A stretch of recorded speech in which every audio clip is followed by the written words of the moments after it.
जय श्री राधे। मैं आचार्य प्रशांत कौशल आज आपके समक्ष पुनः उपस्थित हूँ।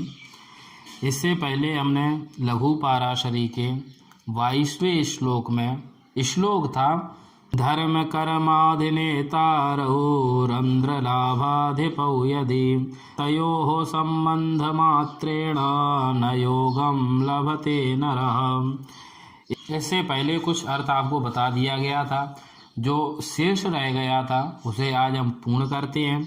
उससे पहले मैं आपको बता रहा था कि शेष जो भाव रह जाते हैं केंद्र त्रिकोण के अलावा, उनमें से द्वितीय, द्वादश, अष्टम और तृष्णाय वर्ग रह जाता है, जिसमें से यदि वो केंद्र एवं त्रिकोण के स्वामी दुर्द्वादश भाव से संबंध बनाते हैं तो योग भंग नहीं होता।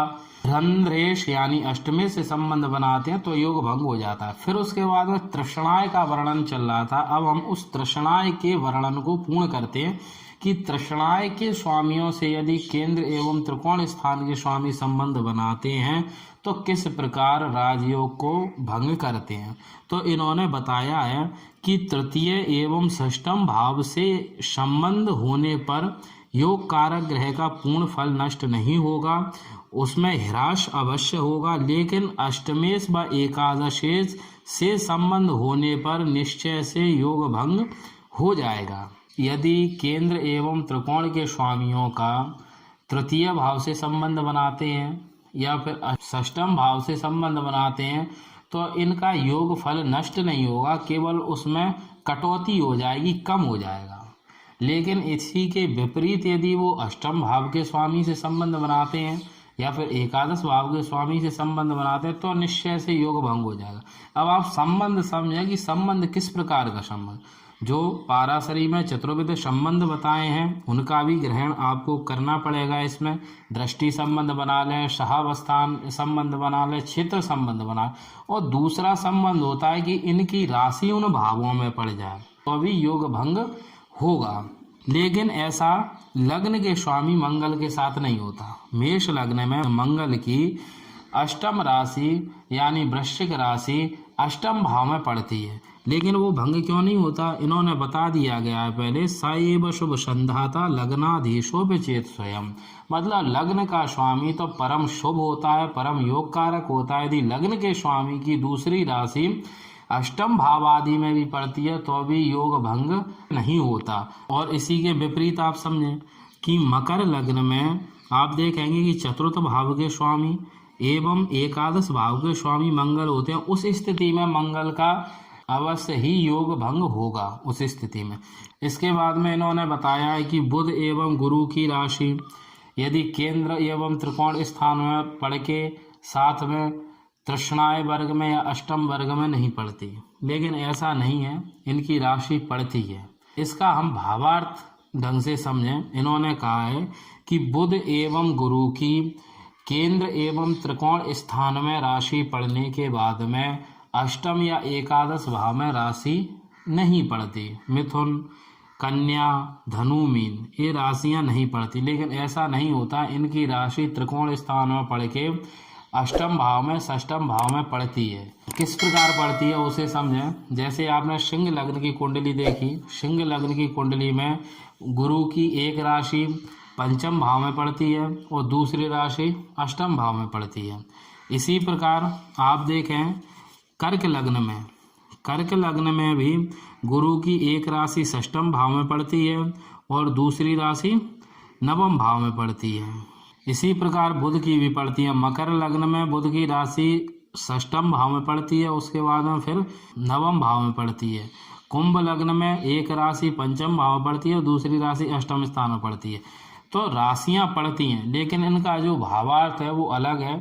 इनका कहने का तात्पर्य है कि यदि बुध एवं गुरु की एक राशि यदि केंद्र में पड़ती है तो दूसरी राशि इनकी अन्यत्र तृष्णाय वर्ग में और फिर अष्टम वर्ग में कभी नहीं पड़ती, क्योंकि इनकी दो राशियां उसी में पड़ जाती हैं, केंद्र में ही। फिर इसके बाद में यदि इनकी एक राशि त्रिकोण में पड़ती है तो फिर इनकी कभी भी दूसरी राशि तृष्णाय वर्ग में नहीं पड़ती। तृष्णाय वर्ग से मतलब है एकादश स्थान में यदि इनकी एक राशि त्रिकोण में पड़ती है तो दूसरी तृष्णा एकादश स्थान में नहीं पड़ती, और यदि इनकी एक राशि केंद्र में पड़ती है तो दूसरी राशि इनकी कभी भी अष्टम एवं एकादश स्थान में नहीं पड़ती। तो इस प्रकार इन्होंने बताया इसके बारे में।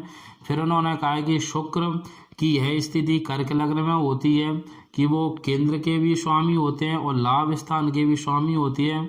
और तुला लग्न में भी आप देखेंगे कि लग्न के स्वामी होकर के साथ में अष्टम स्थान के स्वामी होते हैं, तो उसमें भी इन्हें बिल्कुल अशुभ नहीं माना गया है क्योंकि वो लग्नेश होते हैं। योग भंग इनका उस स्थिति में नहीं होता, लेकिन कर्क लग्न में एकादश तृष्णाएं सोने से सर्वदा पापी नहीं रहते क्योंकि वो शुभ ग्रह हैं। लेकिन यह स्थिति मंगल एवं शनि की जरूर मानी जाएगी क्योंकि वो पापी ग्रह हैं। यदि इनकी दूसरी राशि अष्टम या एकादश भाव में पड़ती है तो इन्हें दोष लगता है।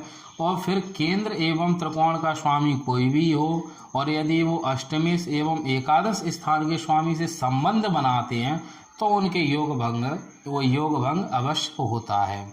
योग भंग कब नहीं होता इसके बारे में भी इन्होंने बताया। यदि जिस ग्रह ने अष्टम भाव के स्वामी से एवं एकादश भाव के स्वामी से यदि संबंध बना लिया और वही ग्रह यदि उच्च आदि अवस्था में बैठा है तो फिर पूर्ण योग कारक फल का ह्रास नहीं होगा, केवल सूक्ष्म फल का ही ह्रास होगा। अब इन्होंने यहाँ पर एक उदाहरण देके समझाया है, उसे आप समझें। इससे पहले इन्होंने एक कर्क लग्न की कुंडली का हमें उदाहरण दिया था तो 21वें श्लोक में, तो उसी के ऊपर यहाँ पर उदाहरण दे रहे हैं कि उसे आप देखेंगे कि कर्क लग्न की कुंडली है। वो कर्क लग्न की कुंडली में मंगल योग कारक होकर के केंद्र एवं त्रिकोण के स्वामी होकर के त्रिकोण में स्थित है, यानी योग कारक है। उनके साथ में राहु बैठे हैं, वो भी योग कारक है। अब दूसरे त्रिकोण को समझें। दूसरे त्रिकोण स्थान के स्वामी होते हैं गुरु, और गुरु जाकर बैठे कहाँ हैं? द्वितीय सम स्थान में, और वो साथ में स्वामी कहाँ के? तृष्णा वर्ग यानी षष्ठम स्थान के स्वामी होकर के कुछ अशुभ हो गए हैं। और वो संबंध किससे बनाए हैं? शुक्र से। शुक्र कहाँ के स्वामी है? चतुर्थ स्थान के स्वामी एवं एकादश स्थान के स्वामी होकर शुक्र की दूसरी राशि एकादश स्थान में होने से इनमें भी कुछ अशुभता आ गई है। तो संबंध भी बनाए हैं, वो भी संबंध भी अशुभ स्थान यानी अष्टम स्थान में शुक्र स्थित है और द्वितीय स्थान में गुरु स्थित होकर ये आपस में दृष्टि संबंध बना रहे हैं, तो अशुभ स्थान में ये संबंध बना रहे हैं। और दूसरा आप देखेंगे कि शनि सप्तम भाव के स्वामी होकर अष्टम भाव के साथ में स्वामी हो गए। इस कारण से शनि को भी पापी माना गया और पापी ग्रह की दृष्टि भी गुरु पर है।